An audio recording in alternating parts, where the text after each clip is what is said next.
Isang araw, ay nakangiting naghahanda ang dalagang si Ira sa pupuntahan niya. Kasalukuyan siya ngayong nagme-makeup at nagpapaganda sa kanyang sarili. Hala Ira, sigurado ka bang date ang pupuntahan mo? Tanong ni Jasmine, ang isa sa mga kaibigan niya sa kanilang dormitoryo. Oo naman, alam kong naiyaya na ako ni Crush na mag-date. Siguro ay narealize na niya na bagay pala kami sa isa't isa. Sagot naman ni Ira habang kinikilig pa. Tumawa ang mga kaibigan niya at nagtanong si Cathy, seryoso ka ba dyan, Ira? Baka naman friendly lang talaga siya. Huwag kang bitter dyan, Cathy. Hindi mo naiintindihan ang mga senyales ng pag-ibig. Sagot naman ni Ira, sabay taas ng kamay. Nang matapos na ang kanilang munting pag-uusap, ay naghanda na si Ira ng buong puso. Nagbihis siya ng maayos at nagpaganda para siguradong magugustuhan siya ni Tim. Bago siya umalis, nagpaalam siya sa kanyang mga kaibigan. Good luck, Ira. Sana'y maging kayo na ng crush mo. Sabi ni Jasmine, na tuwang-tuwa pa para sa kanyang kaibigan. Good luck, Ira. Mag-iingat kayo ha. Ngiting paalam naman ni Cathy. Sa mismong lugar ng date, napangiti si Ira nang makita si Tim na nakaupo mag-isa sa isang table malapit sa glass window. Lumapit siya at umupo sa harapan nito. Hello Tim, kanina ka pa ba naghihintay? Tanong ni Ira kay Tim na mukhang seryoso. Hindi naman masyado. Pinapunta kita dito kasi may importante akong sasabihin sa'yo. Sabi ni Tim na nagpaiwas ng tingin. Nakaramdam naman ng kaba si Ira pero sabay tawa. Ano yun? Sige, spill the beans. Mukhang nahuhulog na talaga ako, Ira. Napamahal na talaga ako sa isang napakagandang babae sa paningin ko. Sabi ni Tim na nakangiting kinikilig. Napabilis na lamang ang tibok ng puso ni Ira at nagsimula na ring kiligin.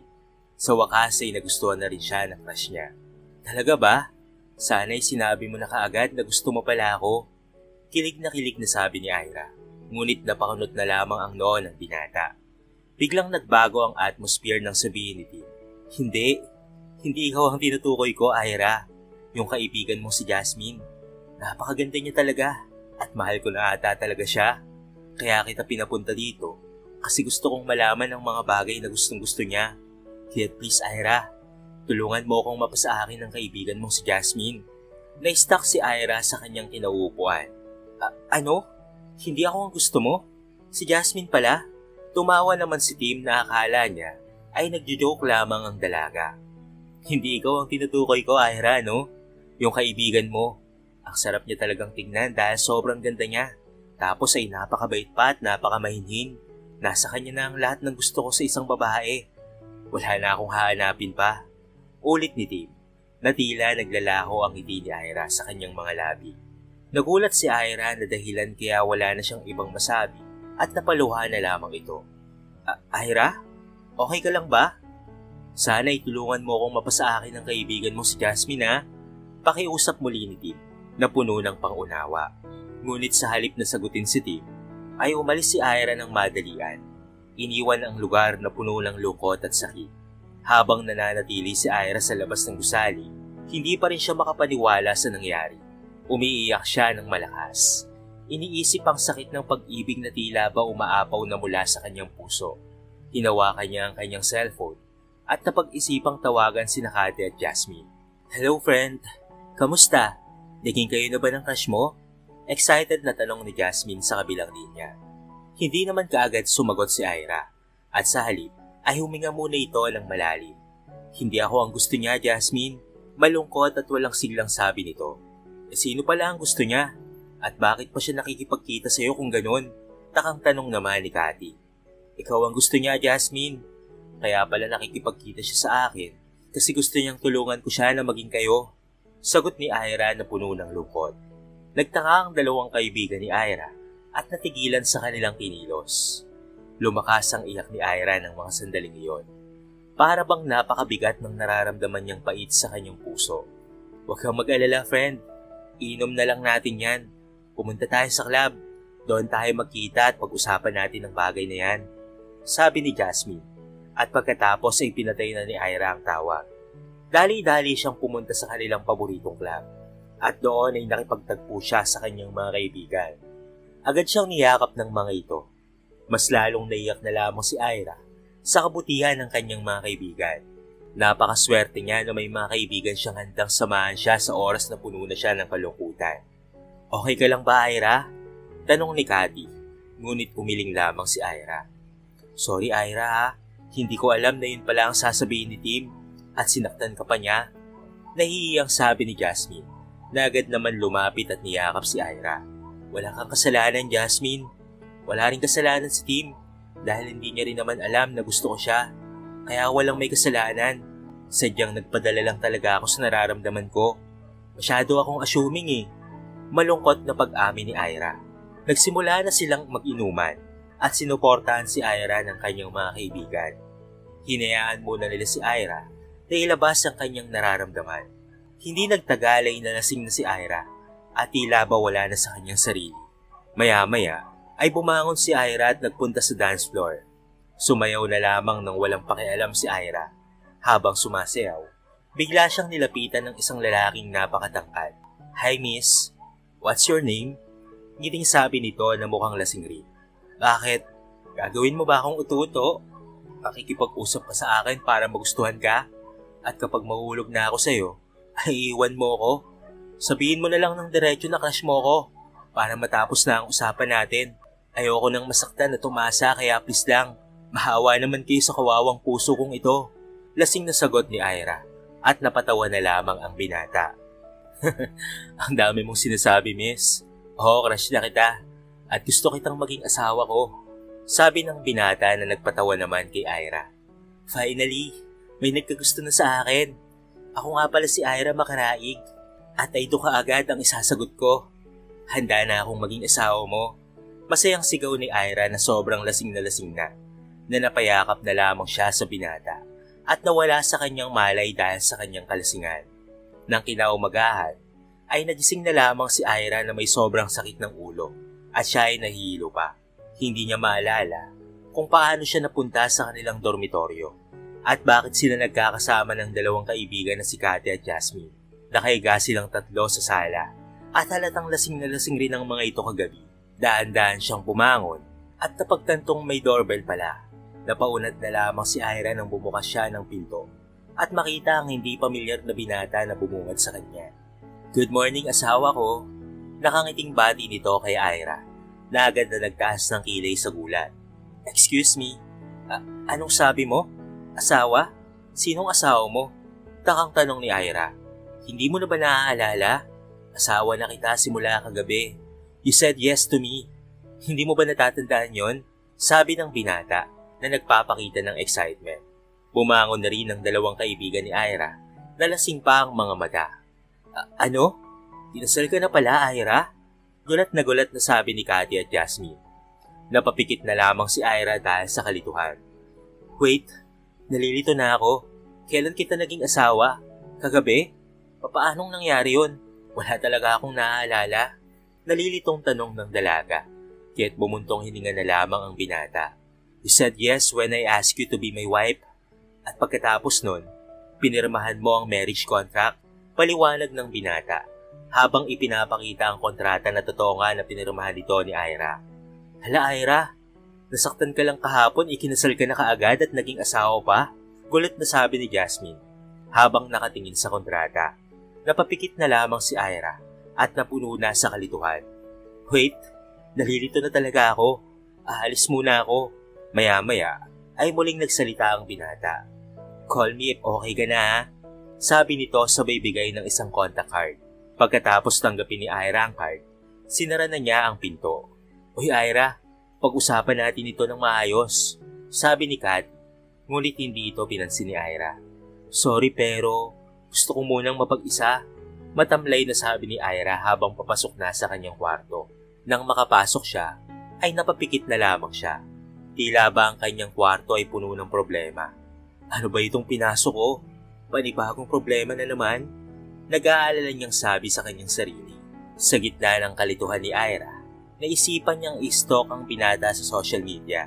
Napagtanto niya na ang pangalan nito ay walang iba kung hindi Sevi at kilala ito bilang mayaman na binata. Nang makita niya ang mga larawan at post ni Sebi, napaluha na lamang si Ira dahil sa pagkaakit ng kanyang gwapo at mayaman na asawa kuno. Hindi niya may tatanggi na pogi ang binata at mukhang mayaman talaga. Nakakaiyak naman ang kagwapuhan niya. Ano bang nagawa ko at naging asawa ko to bigla ng isang gabi lang? Pagsasalita ng dalaga na hindi na alam ang mararamdaman. Pinagpatuloy pa ni Ira ang pag-istop. Sebi pala ang pangalan niya. Mayaman at gwapo. Hindi ko alam kung magsasawa ako o matutuwa sa pagkakataon na ito. Sabi ni Ira habang nagbabasa ng mga post ni Sebi. Maya-maya ay bumukas ang pinto ng kwarto niya at bumungad ang dalawa niyang kaibigan at lumapit sa kanya ang mga kaibigan niya na sina Kati at Jasmine. At isa-isa silang nagbigay ng payo kay Ira. Hala Ira, huwag kang magpapadala sa ganyang kagwapuhan. Alam mo naman na hindi mo naman talaga gusto sa Sebi, hindi ba? Sabi ni Kati matapos makita ang pagkatao ng binata sa social media. Tama Ira, kung hindi mo siya gusto, huwag mong ituloy ang pagiging asawa mo. Hindi mo kailangan gawin ng bagay na ayaw mo. Dagdag ni Jasmine. Ngunit parang hindi pa rin makapaniwala si Ira sa mga nangyayari sa kanya. Pero mukhang mayaman itong taong ito.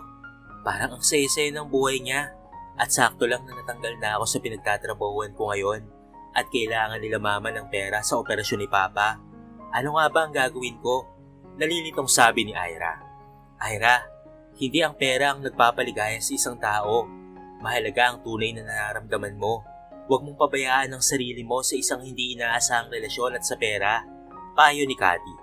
Tumango na lamang si Ira at bumuntong hininga na halatang hindi na alam ang gagawin. Isang araw, nagkita sina Ira at Sebi sa isang coffee shop upang mag-usap sila ng maayos. Pinakilala nila ng formal ang isa't isa at nag-usap ng masinsinan. Pinaalam rin ng binata ang totoong dahilan kung bakit siya nagpakasal kay Ira. Sebi, ano ba ang tunay na dahilan? Bakit parang ang bilis ng mga nangyayari? Imposible naman siguro na seryoso ito, hindi ba? Tanong ni Ira. Ang aking ama ay hindi ibibigay ang negosyo sa akin kung wala akong asawa. Bago matapos ang buwan, kaya't naganap ako ng mabilisang solusyon at nakita kita, Ira. Nang gabing makita kita na punong-puno ng luha at wala sa sarili, ay kinuha ko yung advantage. Kaya't I'm sorry, nasali ka pa sa kaguluhang ito. Paghingi ng tawad ng binata. Kaya't huminga ng malalim si Ira at magsasalita na sana. Plano na sana ni Ira na itigil ang kanilang relasyon. Ngunit bigla siyang binigyan ng malaking pera ni Sevi. Ira, ituloy mo lang ang pagpapanggap na asawa ko. At bilang kapalit, ito ang pera. Para sa ito, kid please, I need my father's company. Susuportahan naman kita palagi. Bibilhin ko ang lahat ng gusto mo. Basta lang pumayag kang ipagpatuloy ang pagiging asawa ko. Sabi ni Sevi. Nahirapan si Ira sa desisyon at wala siyang maisagot.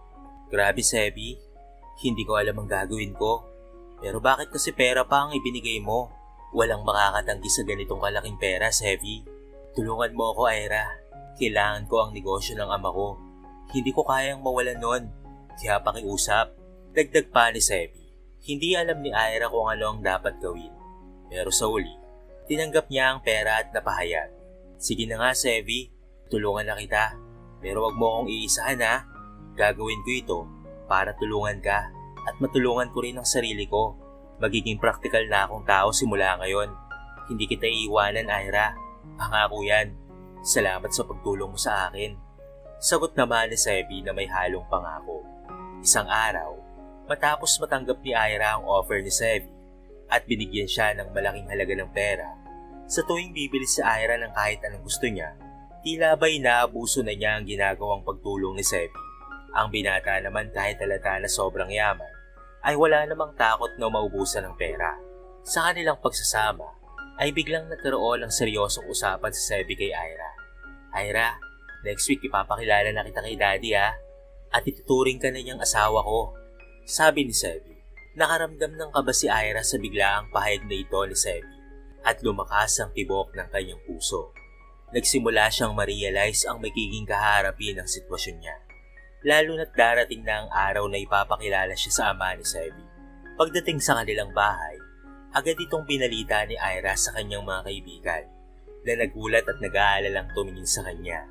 What if malaman ng daddy niya ang plano lamang pala ang pinagagagawa nyo at hindi nyo mahal ang isa't isa? Tanong ni Cathy na nagpapakita ng pangamba. Gagawin ko ang lahat na ikakabuti sa planong ito at dapat lang akong kumalma. Sagot naman ni Ira, ngunit halata ang kaba sa kanyang mukha. Nagsalita pa sila sa isa't isa hanggang sa dumating ang araw na ipinakilala si Ira sa pamilya ni Sebi.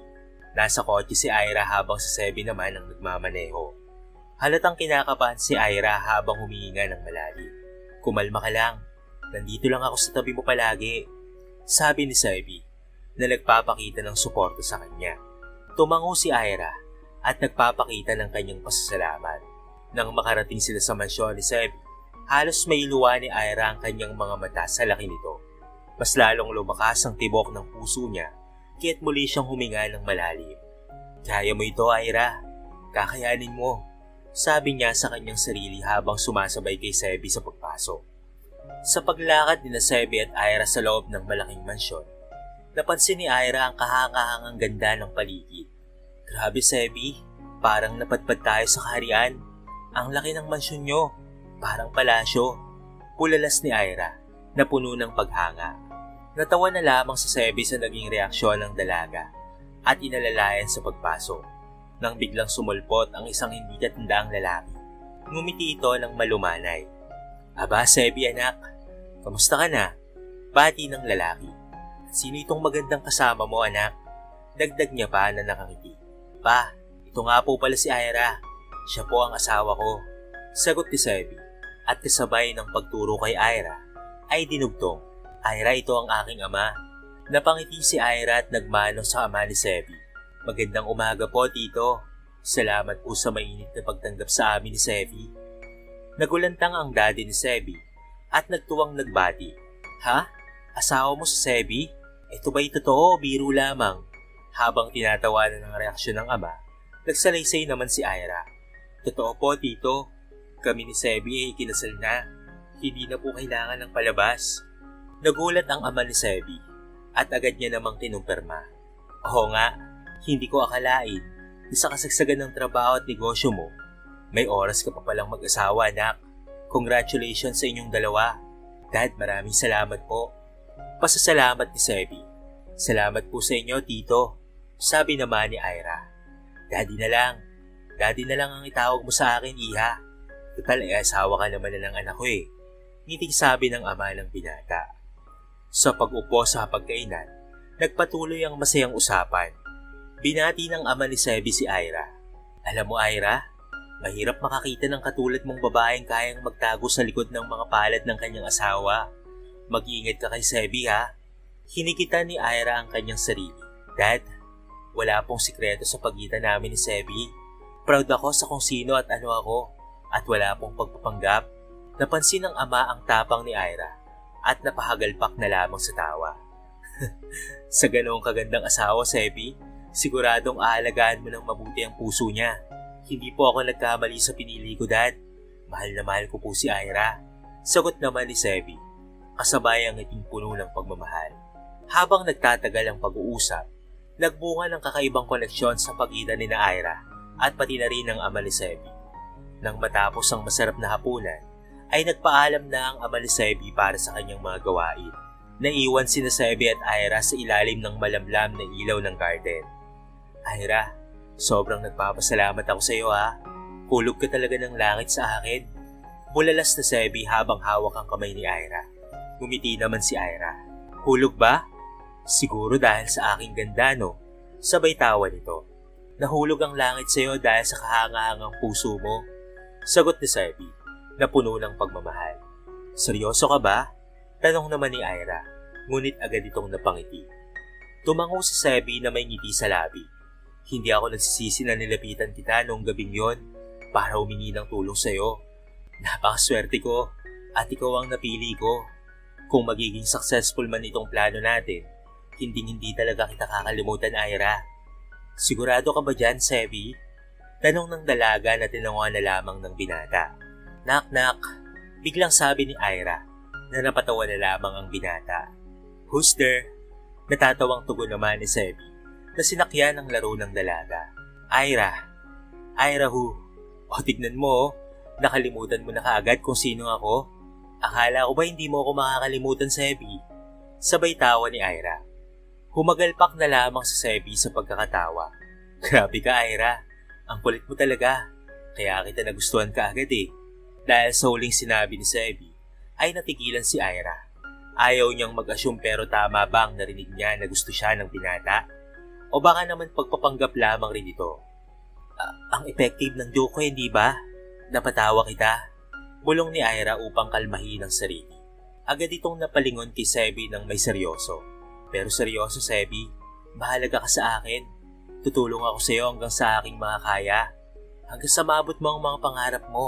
Napatingin si Sebi kay Ira na may halong pangako. Salamat, Ira. Alam kong magiging maganda ang buhay ko dahil sa iyo. At sa ilalim ng kumikislap ng mga bituin, ipinagpatuloy ni Sebi at Ira ang kanilang masayang pag-uusap. Buo ang damdamin ng pagkakaibigan at pangako para sa hinaharap. Sa kondo ni Sebi, isang araw, ay naisip ni Ira na lumapit rito para mas mapiniwalaan ang papapanggap nila bilang mag-asawa. Bagamat may lungkot sa puso niya dahil sa pag-iwan sa kanyang mga kaibigan, alam niyang ito ang nararapat na hakbang. Mag-isa lamang siya sa kondo habang nasa trabaho si Sebi. Kasalukuyang nagluluto si Ira sa kusina. Ngunit napansin niyang walang laman ng ref. Naisipan niyang mag-grocery para punan ito at para malibang.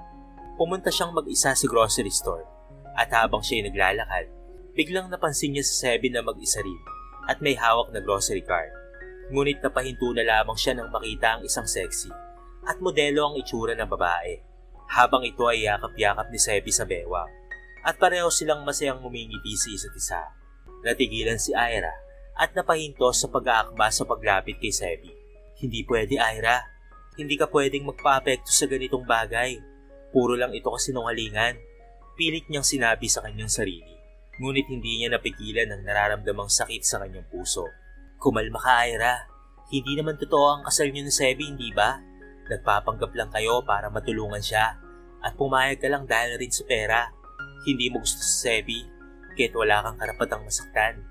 Sabi niya sa kanyang sarili, habang pinipigil ang sariling maging emosyonal. Nang matapos ang ginagawa niya sa grocery store, nagdesisyon si Ira na mag-ayos na lamang sa kanyang grocery at umuwi na sa kanilang bahay. Pagdating sa kondo, nagluto siya ng pagkain para sa kanilang hapunan. Umaasang magiging maganda ang lahat. Maya-maya ay dumating na si Sebi na masigla at may ngiti sa labi. Magandang gabi, Ira. Bati niya, na agad namang sinundan ang ngiti ni Ira. Kumain ka na muna, Sebi. Nagluto ako para sa atin. Sabay na tayong mag-dinner. Sabi ni Ira. Nag-aasam na sana ay maging maayos ang kanilang gabi. Sorry Ira pero tapos na akong kumain eh. Ikaw na lang muna ang kumain ha. Salamat ng marami. Sagot ni Sebi. Naakma na sanang magpupunta sa kwarto. Naiwan si Ira sa kusina na nag-iisa. At ito ay nalulungkot at hindi niya napigilang itanong sa binata ang nakita niya kanina. Sino yung kasama mong babae kanina sa grocery store? Tanong niya, na biglang nag-iba ang tono ng kanyang boses.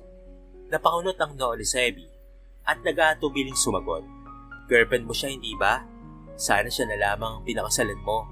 Dagdag pang tanong ni Ira. Tahimik lamang si Ira. Nang wala man lamang natanggap na sagot ay bumuntong hininga na lamang si Sebi. At bahagyang humarap kay Ira.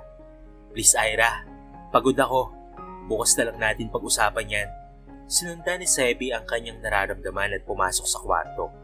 Iniwan si Ira na nag-iisa at nagmumula ang luha na nag-iipon sa kanyang mga mata. Bakit ako nagkakaganito? Ira, parang awa mo na. Kumalma ka. Pagsasalita ng dalaga sa kanyang sarili habang pinupunasan ng mga luhang walang tigil sa pagbata. Kinaumagahan sa sala ng kanilang kondo, seryoso at puno ng katahimikan ang nagari. Hindi malinaw kung sino ang unang magsasalita, hanggang sa biglang may nag-doorbell. Binuksan ito ni Sebi, at bumungad ang magandang babae na nakita rin kahapon ni Ira na kasama ni Sebi. Hi, I'm Claire, girlfriend ni Sebi. Ikaw si Ira, hindi ba? Sabi sa akin ni Sebi, ikaw raw ang tumulong sa kanya para payagan siyang mapasa kanya ang negosyo. Maraming salamat, Ira. Pagpapasalamat ni Claire sabay yakap kay Ira. Hindi kaagad nakapagsalita si Ira at hindi makatingin sa kanilang magjowa. Bakit kailangan pang magpanggap? Pwede naman pala kayong dalawa na lamang ang ikasal, hindi ba? Hindi mapigilang tanong ni Ira. Natigilan ng dalawang magjowa sa kanyang tanong. Hindi kasi pwedeng si Claire, Ira. Panimulang tugon ni Sebi. Anak ako sa taong ayaw na ayaw ng daddy ni Sebi. Ang pamilya ko at ang pamilya niya ay talaga namang mortal na magkaaway at hindi magkasundo. Kaya't mahihirapan kaming maging mag-asawa. Naiintindihan ko na. Ani ni Ira, habang napipilitang itago ang nararamdamang kirot sa kanyang puso. Iniisip niya na baka ginagamit lamang siya para sa kasiyahan ng dalawang ito. Ngunit hindi niya ito masyadong pinapansin. Thank you so much, Ira. Dahil sa'yo hindi na kami masyadong nahihirapan ni Sebi. Hulog ka talaga ng langit para sa amin. Sabi ni Claire na tila walang kamalay-malay sa nararamdaman ni Ira. Pero sa likod ng kanyang ngiti, hindi napigilan ni Ira ang kanyang damdaming selos. Madalas niyang makita sina Sebi at Claire na magkasama habang siya ay naiiwan sa kondo. Kahit alam niyang peki lamang ang kanilang kasal, hindi niya maiwasang hindi maapektuhan. Papaano kung malaman ito ng daddy ni Sebi? Nahihiyang tanong ni Ira habang lumalapit si Sebi sa kanya na may pagmamakaawang mukha. Huwag mong sasabihin kay Daddy Ira, pakiusap. Sana hindi mo hayaang masayang ang lahat ng pinaghirapan kong ito. Pagmamakaawa ni Sebi. Wala nang nagawa pa si Ira kung hindi ang tumango na lamang. Hinayaan na lamang ang mga nangyari. Hindi niya pa rin napipigilan ang kanyang sarili na makaramdam ng selos at pati na rin ng lungkot, na para bang hinahayaan niya ang kanyang asawa na sumama sa kabit nito. Pero dahil sa peking pangyayari, hinayaan niya na lamang ito at patuloy sa pagpanggap. Isang araw ay nagpaalam si Ira kay Sebi na may balak siyang mamasyal kasama ang kanyang mga kaibigan na sina Kati at Jasmine. Sebi, alis muna ako kasama ni Kati at Jasmine ha. Magkikita-kita lang kami. Okay lang ba yon? Paalam ni Ira. Sure, Ira. Mag-ingat ka ha. Sabi ni Sebi. Ngunit napansin niyang may kakaibang damdamin si Ira. May problema ba, Ira? Hindi. Wala to. Okay lang ako. Mag-enjoy lang kami ng mga kaibigan ko. Sagot ni Ira. Ngunit alam ni Sebi na may itinatago ito. Nang makarating sa lugar kung saan magkikita ang tatlong magkakaibigan, masaya silang nagkayakapan. Pero hindi napigilan ni Ira na mapaiyak habang kasama ang mga kaibigan niya. Ano ba yan, Ira? Bakit umiiyak? Tanong ni Kati na nag-aalala. Wala. Drama lang. Namimiss ko kasi kayong dalawa eh. Sagot ni Ira. Subalit kitang-kita sa mga mata niya ang sobrang pagkalungkot, kaya't hindi rin napigilan ng mga kaibigan niya na maiyak. Tignan mo, pinapaiyak mo kami, Ira. Alam naming may iba ka pang problema. Kaya't spill the beans, Ira. Anong nangyari? Dagdag ni Jasmine. Hindi ko alam kung papaanong sasabihin pero may girlfriend si Sebi. Pangalan niya ay Claire. Pag-amin ni Ira sa mga kaibigan. Ano? Totoo ba? Bakit hindi na lang silang maging mag-asawa, hindi ba? Tanong ni Kati. Oo nga, Ira. Dinamay ka pa. Pagsang-ayon naman ni Jasmine. Ano kasi, hindi raw magkasundo ang mga pamilya nila Sebi at Claire at mahirapan daw silang maging mag-asawa. Dahil doon kaya naman kinailangang magpanggap ni Sebi na meron na siyang asawa para makuha niya ang negosyo ng kanyang ama. Masakit na sinabi ni Ira. Ano? Bulalas ng dalawang kaibigan niya na parehong nagulat.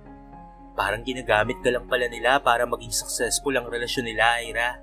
Itigil mo na lang yan. Sabi ng mga ito. Hindi pwede. Kailangan ko rin ng pera. At saka iisipin ko na lamang ito na kahit papaano ay nakakatulong ako ng relasyon ng iba. Nasabi na lamang ni Ira, kit wala nang ibang nasabi ang mga kaibigan niya at may lungkot sa kanilang mga mukha. Matapos ang kanilang pag-uusap, naglakad-lakad pa rin sila habang nagtatawanan, nagpapanggap na walang problema sa buhay. Subalit habang naglalakad si Ira, ay bigla niyang nakita si Claire kasama ang isang lalaki. Agad siyang natigilan. Iniisip na baka kasama na naman ni Claire si Sebi.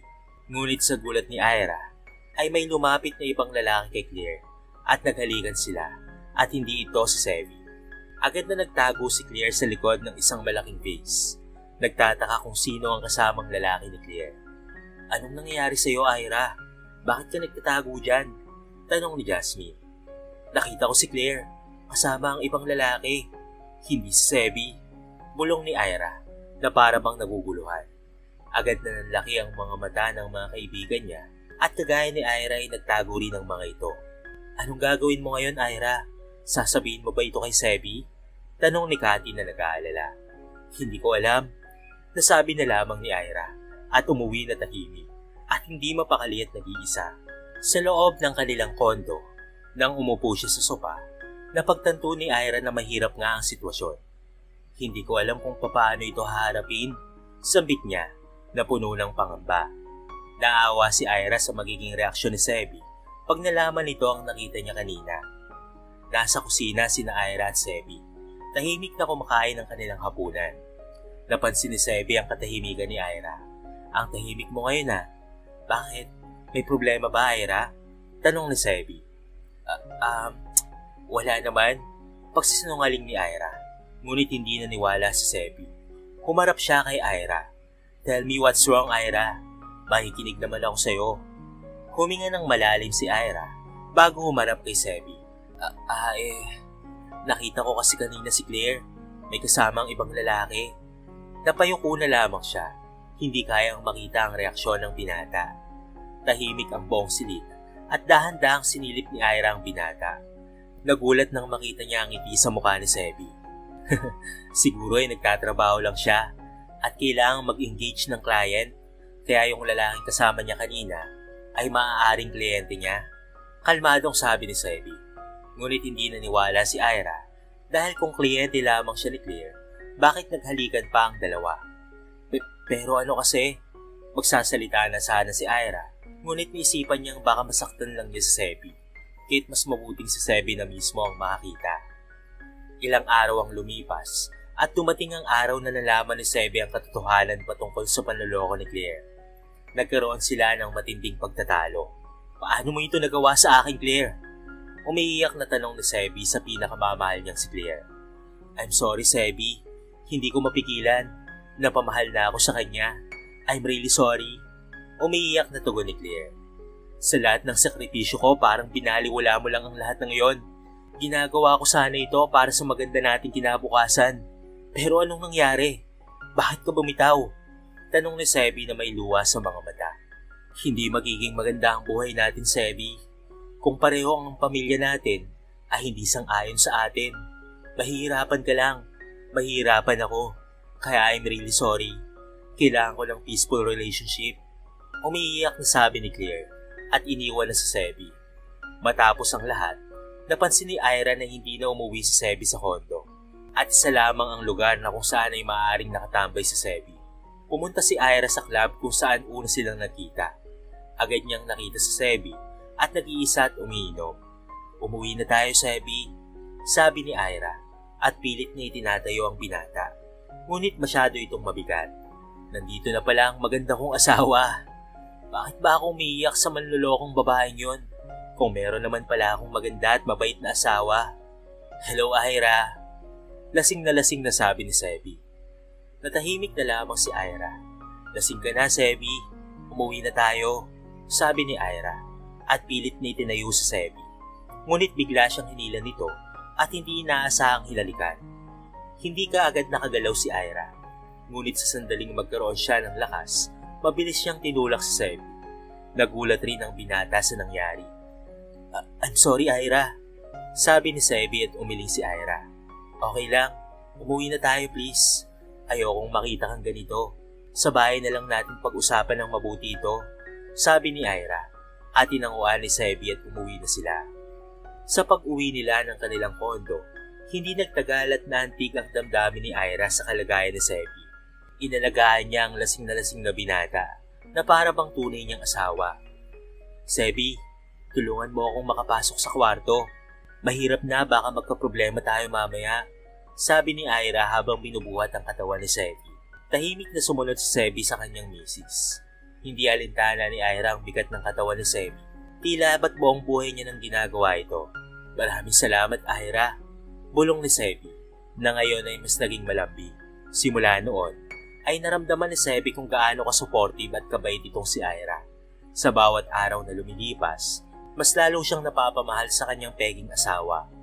Hindi lamang ito basta tagapag-alaga, kung hindi isang kaibigan at katuwang sa lahat ng aspeto ng buhay.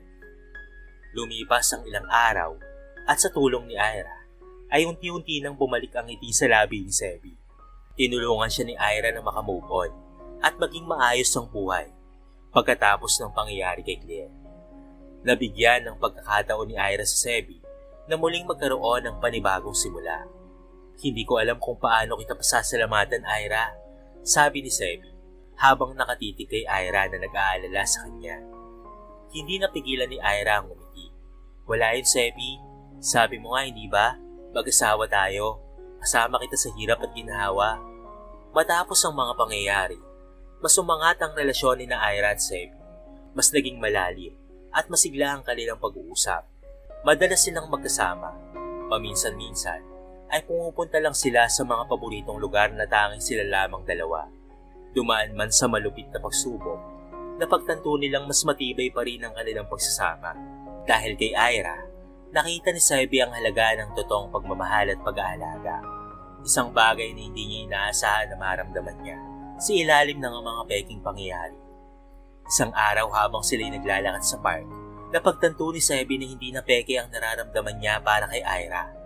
Ang tanging nararamdaman niya na lamang ay ang pagmamahal na may mas matindi pa kaysa sa kanilang peking relasyon.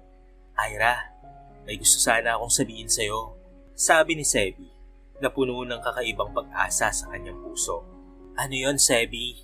Tanong ni Ira, ngunit kita sa kanyang mga mata na may kakaibang nararamdaman rin siya. Totoo ang nararamdaman ko para sa iyo, Ira. Hindi na ito peking relasyon para sa akin.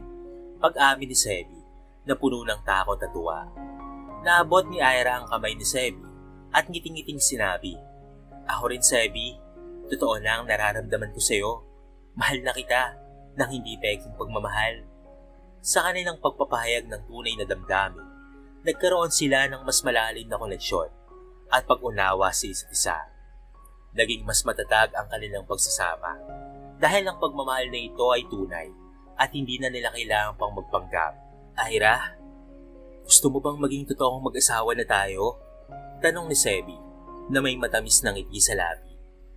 Hindi naman napigilan ni Ira ang umiti at sumagot. Oo, Sebi, gusto ko rin na maging totoong mag-asawa tayo. Mula noon, ay nagbukas ang isang bagong yugto sa kanilang buhay.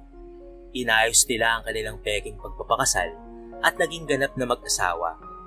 Hindi na ito isang pagpapanggap pa, ito'y naging totoo na. Hindi ko akalaing magiging ganito kasi ang ating relasyon, sabi ni Sebi. Ako rin, Sebi, pero masaya ako at ikaw ang kasama ko sa bawat hakbang ng aking buhay, sagot naman ni Ira. Nagsimula silang magplano para sa kanilang hinaharap. Puno ng pag-asa at handang harapin ang lahat ng pagsubok ng buhay. Sa paglalakbay ng buhay bilang mag-asawa, mas bumilis ang tibok ng kanilang mga puso. At alam nilang ito ay simula ng isang mas matamis at mas maligayang pag-ibig. Ang buhay nila Ira at Sebi ay tuluyan nang nag-iba. Magmula ng ilantad nila ang kanilang tunay na nararamdaman. Totoong nagbago ang takbo ng kanilang relasyon. At sa bawat araw na lumilipas, mas lalo silang nagiging malapit sa isa't isa. Isa sa mga malaking pagbabago sa kanilang buhay ay ang pagsisimula ng sariling negosyo ni Ira. Nang ideklara ni Ira ang kanyang pangarap na magkaroon ng negosyo, buong pusong sinuportahan nito ni Sebi. Nagbigay siya ng moral na suporta at naging inspirasyon kay Ira. Ira, alam kong kaya mong gawin to. I'm here for you, all the way. Sabi ni Sebi na puno ng tiwala. Hindi nagtagal at nakatayo na ang isang matagumpay na negosyo ni Ira. Isang maliit na kapihan na ngayon lumago at naging kilala sa kanilang lugar. Naging pundasyon nito ng mas matatag na kinabukasan para sa kanilang dalawa. Bilang tunay na mag-asawa, nagsimula na rin silang mag-isip patungkol sa pagpapalawak ng kanilang pamilya. Naging handa na silang magtayo ng sariling tahanan at itinaguyod ang kanilang sariling pamilya. Ang pangarap na iyon ay isa na ring naging pangarap ng ama ni Sebi. Napakaswerte ko at napili ko ang isang babaeng tulad mo, Ira. At alam kong magiging maganda ang kinabukasan natin, sabi ni Sebi na puno ng pagmamahal. Hindi lamang ang ama ni Sebi ang natuwa sa kanilang pagsasama, pati na rin ang mga kaibigan ni Ira. Napansin ng lahat kung gaano sila kasaya at kasigla sa bawat pagtatungumpay na kanilang natatamasa. Isang gabi ay nagkaroon sila ng munting salo-salo kasama ang kanilang mga kaibigan para ipagdiwang ang tagumpay ng kanilang negosyo at masayang pagsasama.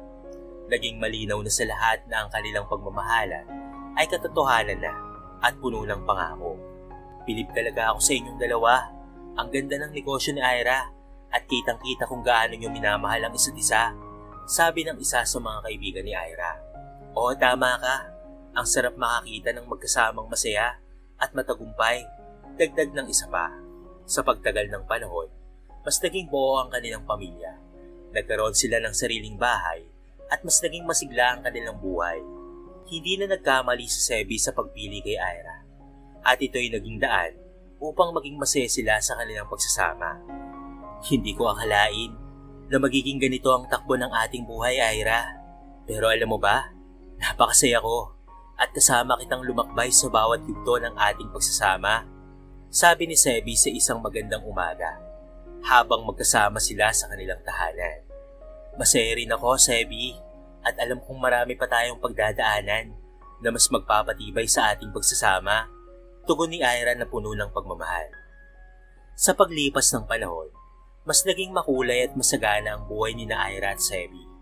Ang kanilang pagsasama ay nagbigay inspirasyon sa iba at naging patunay na sa kahit pagpapanggap nagsimula, maaaring magbunga ng isang tunay na pag-ibig at tagumpay sa kanilang mga buhay.